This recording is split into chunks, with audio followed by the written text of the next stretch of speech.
Welcome back to my channel. Varahi ದೇವಿಯ ಬೀಜ ಮಂತ್ರಗಳನ್ನ, ಆ ತಾಯಿಯ ನಾಮಗಳನ್ನ ಪಠಣೆ ಮಾಡಿ ನಮಗೆ ತುಂಬ ಒಳ್ಳೆಯದಾಗಿದೆ. ನಮ್ಮ ಲೈಫಲ್ಲೂ ಕೂಡ ಈ ರೀತಿ ಒಂದು ಮಿರಾಕಲ್ ಆಗುತ್ತೆ ಅಂತ ನಾವು ಅಂದ್ಕೊಂಡೇ ಇರಲಿಲ್ಲ. ಈ ರೀತಿ ಸಕಾರಾತ್ಮಕವಾಗಿ ತುಂಬ ಜನ ಕಮೆಂಟ್ಸ್ ಮಾಡ್ತಾ ಇದ್ದಾರೆ ಸ್ನೇಹಿತರೆ. ತುಂಬ ಖುಷಿಯಾಗುತ್ತೆ. ಯಾಕಂದರೆ ಒಂದು ನಂಬಿಕೆ ಇಟ್ಟು ಮಾಡ್ಕೊಂಡಿರ್ತೀರ, ಹಾಗೆ ನಿಮ್ಮ ಕಷ್ಟಗಳಿಂದ ನೀವು ಪಾರಾಗಿರೋದು, ಅದು ಶೇರ್ ಮಾಡ್ಕೊಳ್ಳೋದು ಕೂಡ ಇನ್ನಷ್ಟು ಒಳ್ಳೆಯದು. ಯಾಕಂದರೆ ನಿಮಗೆ ಎಷ್ಟು ಒಳ್ಳೆಯದಾಗಿದೆ ಅನ್ನೋದು ನಾನು ಕೂಡ ಈ ಮುಖಾಂತರ ತೋರಿಸೋದ್ರಿಂದ ತುಂಬ ಜನಕ್ಕೆ ಒಂದು ಭರವಸೆ ಅನ್ನೋದು ಕೂಡ ಬರುತ್ತೆ. ನಮಗೂ ಕೂಡ ಒಳ್ಳೆಯದಾಗುತ್ತೆ. ಯಾಕಂದರೆ ಲೈಫಲ್ಲಿ ಹೋರಾಟ ಅನ್ನೋದು ತುಂಬ ಮುಖ್ಯ ಸ್ನೇಹಿತರೆ. ಪ್ರತಿಯೊಬ್ಬರಿಗೂ ಕೆಲಸನೂ ಮಾಡಬೇಕು, ಹಾಗೆ ನಾವು ಹೋರಾಟ ನಡೆಸ್ತಾ ಇರಬೇಕು. ಆಗ ಮಾತ್ರ ನಮಗೆ ಜಯ ಅನ್ನೋದು ಸಿಗುತ್ತೆ. ಅದಕ್ಕೂ ಮುಂಚೆ ಒಬ್ಬರು ಕಮೆಂಟ್ ಓದೋಣ. ಭಾರತಿ ಮ್ಯಾಮ್ ಅಂತಂದ್ಬಿಟ್ಟು, ವೆರಿ ಯೂಸ್ಫುಲ್ ರೆಮಿಡೀಸ್ ಮೇಡಮ್. ನೀವು ಹೇಳಿರುವ ಎಲ್ಲ ರೆಮಿಡೀಸ್ನ ಮಾಡ್ತಿದ್ದೀವಿ ಮೇಡಮ್. ಅಮ್ಮ ತುಂಬ ಒಳ್ಳೆಯ ಇದನ್ನು ಮಾಡಿದ್ದಾರೆ ಮೇಡಮ್. ಪವರ್ಫುಲ್ ದೇವಿ ಅಮ್ಮ, ಥ್ಯಾಂಕ್ ಯು ಅಂತ ಹೇಳಿದ್ದಾರೆ. ತುಂಬ ಹೃದಯದ ಧನ್ಯವಾದಗಳು ಮ್ಯಾಮ್. ನಿಮಗೂ ಅಷ್ಟೇ. ಏಕೆಂದರೆ ಒಂದು ನಂಬಿಕೆ ವಿಶ್ವಾಸದಿಂದ ಮಾಡುವ ಒಂದು ಪೂಜೆ ಅಥವಾ ಪರಿಹಾರಗಳು ಯಾವುದೇ ಆಗಿರಬಹುದು, ನಮ್ಮ ಕೈ ಹಿಡಿಯುತ್ತೆ ಸ್ನೇಹಿತರೆ.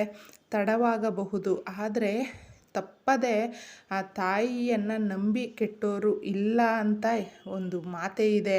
ಅದಕ್ಕೋಸ್ಕರ ನಾವು ಕಳ್ಕೊಳ್ಳೋದಂತೂ ಏನೂ ಇರಲ್ಲ, ಆದರೆ ಒಂದು ಸಮಾಧಾನ ಅನ್ನೋದಾದರೂ ನಮಗೆ ಸಿಗುತ್ತೆ, ಪರಿಹಾರ ಅನ್ನೋದು ಸಿಗುತ್ತೆ. ಹುಡುಕೊಳ್ಬೇಕು ನಾವು.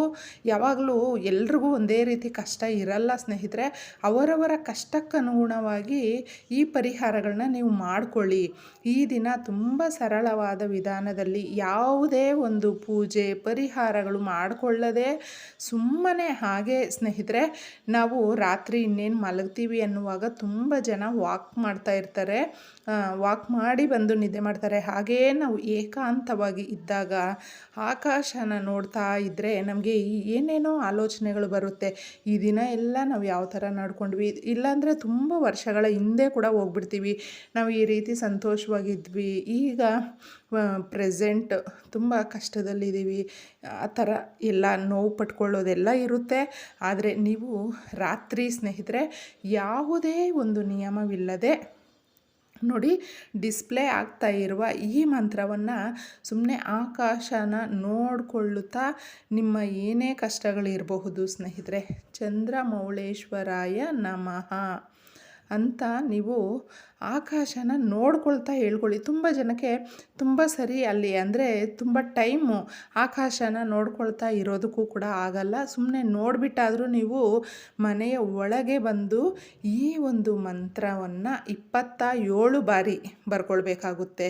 ನಮಗೆ ಈ 27 ಗ್ರಹಗಳ ಆಶೀರ್ವಾದ ಸಿಕ್ಕಿದ್ರೆ ಸ್ನೇಹಿತರೆ, ಇನ್ನು ನಮ್ಮ ಲೈಫಲ್ಲಿ ತಿರುವು ಅನ್ನೋದು ಇರೋದಿಲ್ಲ, ಮುಂದೆ ಹೋಗ್ತಾನೇ ಇರ್ತೀವಿ. ಅದಕ್ಕೋಸ್ಕರ ಏಳು ಬೀಳು ಅನ್ನೋದು ಜೀವನದಲ್ಲಿ ಸಹಜ. ಏನೇ ಬಂದ್ರೂ ನಾವು ಆ ಕಷ್ಟಗಳನ್ನ ಎದುರಿಸುವ ಮನೋಸ್ಥೈರ್ಯ ನಮಗೆ ಬರುತ್ತೆ. ತಪ್ಪದೆ ಈ ಮಂತ್ರನ ನೀವು ಪಠಣೆ ಮಾಡ್ಕೊಳ್ತಾ 27 ಬಾರಿ ಬರ್ಕೊಂಡ್ರೆ ನಮಗೆ ಯಾವ ಕಷ್ಟಗಳೇ ಇರಬಹುದು, ಯಾವುದೇ ಒಂದು ಅಸಮಾಧಾನ ಇರಬಹುದು, ಇದು ಇನ್ಕಂಪ್ಲೀಟ್ ಆಗಿದೆ ಅಂತ ನಾವು ಅನಿಸ್ತಾ ಇದ್ದರೆ ಪ್ರತಿನಿತ್ಯ ಇದನ್ನು ನೀವು ಬರ್ಕೊಳ್ಳಿ ಸ್ನೇಹಿತರೆ. ಹಾಗೆ ಹೇಳ್ಕೊಳ್ತೀವಿ ಅನ್ನೋದಾದ್ರೂ ತಪ್ಪದೇ ಹೇಳ್ಕೊಳ್ಳಿ. ತುಂಬ ಒಳ್ಳೆಯ ಬದಲಾವಣೆ ಅನ್ನೋದಾಗುತ್ತೆ. ಯಾಕಂದರೆ ಒಂದೇ ಸೆಕೆಂಡ್ಗೆ, ಒಂದೇ ನಿಮಿಷಕ್ಕೆ ಯಾವುದು ಬದಲಾವಣೆ ಅನ್ನೋದಾಗುವುದಿಲ್ಲ, ಆದರೆ ಕೂಡ ಅದು ಕೆಲವೊಂದು ಮಾತ್ರ ಆಗುತ್ತೆ. ಈ ರೀತಿ ಈ ಮಂತ್ರಗಳಿಗೆ ತುಂಬ ಶಕ್ತಿ ಇದೆ. ನೀವು ಕೂಡ ಪಠಿಸಿ, ನಿಮಗೆ ಎಲ್ಲ ಒಳ್ಳೆಯದಾಗಲಿ.